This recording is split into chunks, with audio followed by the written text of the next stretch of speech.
এই গল্পটি সম্পূর্ণরূপে কল্পনাপ্রসূত। এর সাথে কোনো বাস্তব ব্যক্তি, ঘটনা বা স্থানের মিলিয়ে দেওয়া ঠিক নয়। কোনো চরিত্র বা ঘটনার সাথে বাস্তব জীবনের কোনো মিল থাকলে তা সম্পূর্ণরূপে কাকতালীয়। এই গল্পের উদ্দেশ্য শুধুমাত্র বিনোদন। নমস্কার বন্ধুরা, আমি রূপম আর আপনারা শুনছেন রূপম স্টোরি লাইন্স। আজ আমাদের বিশেষ নিবেদন অভিশপ্ত অরণ্য। বন্ধুরা, গল্প শুরু করার আগে একটি বিশেষ অনুরোধ, আপনারা যদি আমার চ্যানেলে নতুন হয়ে থাকেন তাহলে অবশ্যই চ্যানেলটা সাবস্ক্রাইব করে রাখবেন, যাতে পরের এরকম আরও নতুন নতুন গল্প শুনতে পারেন। গল্পটা শুরু হচ্ছে, শুনতে থাকুন। পশ্চিমবঙ্গের বীরভূম জেলার এক অজানা গ্রামের পাশে ছিল এক বিশাল জঙ্গল। গ্রামের মানুষ সেই জঙ্গলকে অভিশপ্ত অরণ্য নামে চিনত। দিনের বেলাতেও সেখানে খুব কম লোক যেত, আর রাত হলে তো কেউ ভুল করেও সেই দিক মারাত না, কারণ বহু বছর ধরে সেখানে অদ্ভুত সব ঘটনা ঘটত।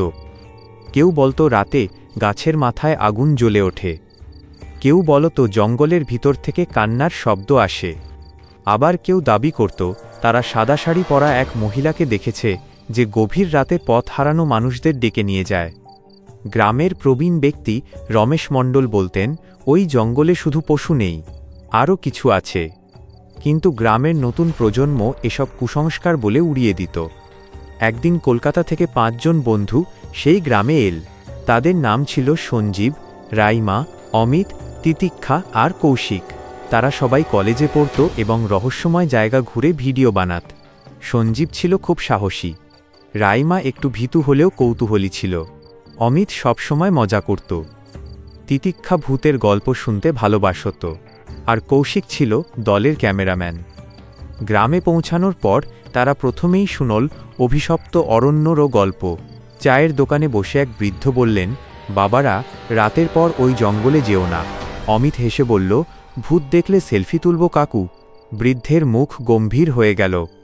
মজা করো না, যারা গিয়েছিল সবাই ফিরে আসেনি। এই কথায় রাইমার শরীর ঠান্ডা হয়ে গেল। রাতে তারা গ্রামের এক পুরনো বাড়িতে উঠল। বাড়িটার মালিক বহু বছর আগে মারা গিয়েছিল। চারদিকে পুরনো কাঠের গন্ধ আর ভাঙা জানালা।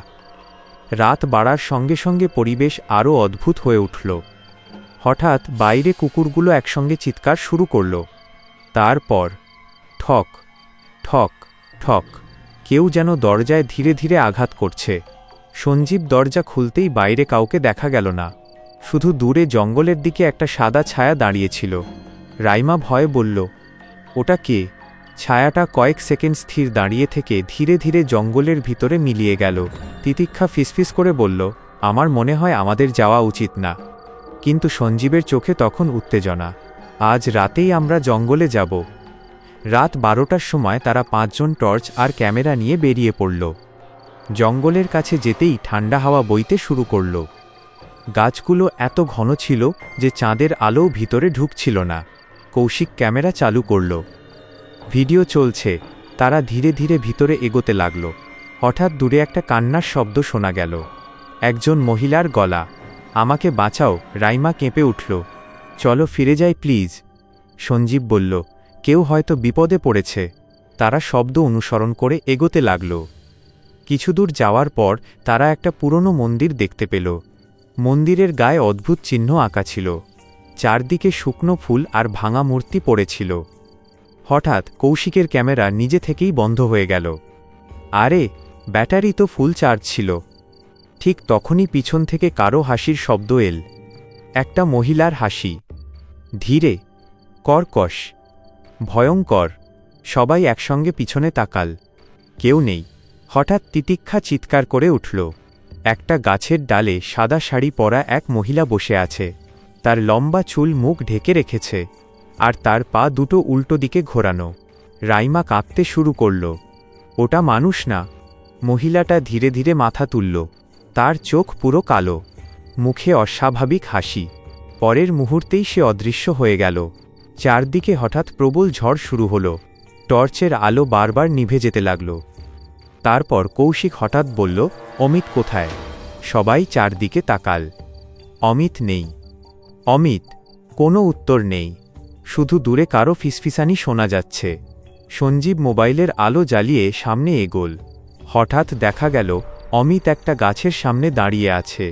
সে একদম স্থির। অমিত। সঞ্জীব তার কাঁধে হাত রাখতেই অমিত ধীরে ধীরে মুখ ঘোরাল। তার চোখ পুরো সাদা, আর ঠোঁটের কোণ দিয়ে রক্ত ঝরছে। রাইমা ভয়ে চিৎকার করে উঠল। অমিত অদ্ভুত গলায় বলল, ও আমাদের যেতে দেবে না। তারপর হঠাৎ সে মাটিতে পড়ে গেল। একই সঙ্গে চারদিক থেকে মহিলার হাসি ভেসে এল। হা হা হা। জঙ্গলের গাছগুলো যেন কাঁপতে শুরু করল। তিতিক্ষা কাঁদতে কাঁদতে বলল, আমরা মারা যাব। ঠিক তখনই মন্দিরের ভিতর থেকে এক বৃদ্ধ বেরিয়ে এলেন। লম্বা দাড়ি, কপালে ছাই।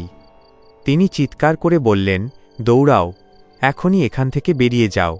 সঞ্জীব জিজ্ঞেস করল, ওটা কি? বৃদ্ধ গম্ভীর গলায় বললেন, বহু বছর আগে এই জঙ্গলে এক মহিলাকে জীবন্ত পুড়িয়ে মারা হয়েছিল। তার আত্মা এখনও প্রতিশোধ নিচ্ছে। হঠাৎ আবার সেই সাদা শাড়ির মহিলা দেখা দিল। এবার সে মাটিতে দাঁড়িয়ে ধীরে ধীরে তাদের দিকে এগিয়ে আসছে।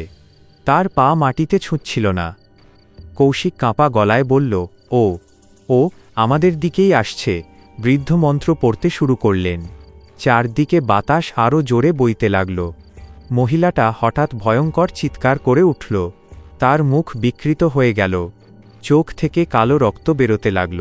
তারপর সে সোজা রাইমার দিকে ঝাঁপিয়ে পড়ল। সঞ্জীব রাইমাকে সরিয়ে দিল। পরের মুহূর্তেই মন্দিরের ভিতর থেকে প্রচণ্ড আলো বেরোল। মহিলাটা বিকট চিৎকার করতে করতে অন্ধকারে মিলিয়ে গেল। সব কিছু হঠাৎ শান্ত হয়ে গেল। বৃদ্ধ হাঁপাতে হাঁপাতে বললেন, আজ তোমরা বেঁচে গেছ, কিন্তু ও এখনও পুরোপুরি যায়নি। সকাল হতেই তারা গ্রাম ছেড়ে চলে গেল। কিন্তু যাওয়ার আগে কৌশিক ক্যামেরার ফুটেজ দেখতে গিয়ে জমে গেল। ভিডিওর শেষ অংশে দেখা গেল তাদের পিছনে সেই সাদা শাড়ির মহিলা দাঁড়িয়ে আছে, আর ক্যামেরার দিকে তাকিয়ে ধীরে ধীরে হাসছে। বন্ধুরা, শেষ হলো আজকের গল্পটা আপনাদের কেমন লাগলো অবশ্যই কমেন্টে জানাবেন। যদি ভালো লাগে অবশ্যই ভিডিওটা লাইক করবেন, আর আমাদের চ্যানেলে নতুন না থাকলে অবশ্যই চ্যানেলটা সাবস্ক্রাইব করে রাখবেন এরকম আরও নতুন নতুন গল্প শোনার জন্য।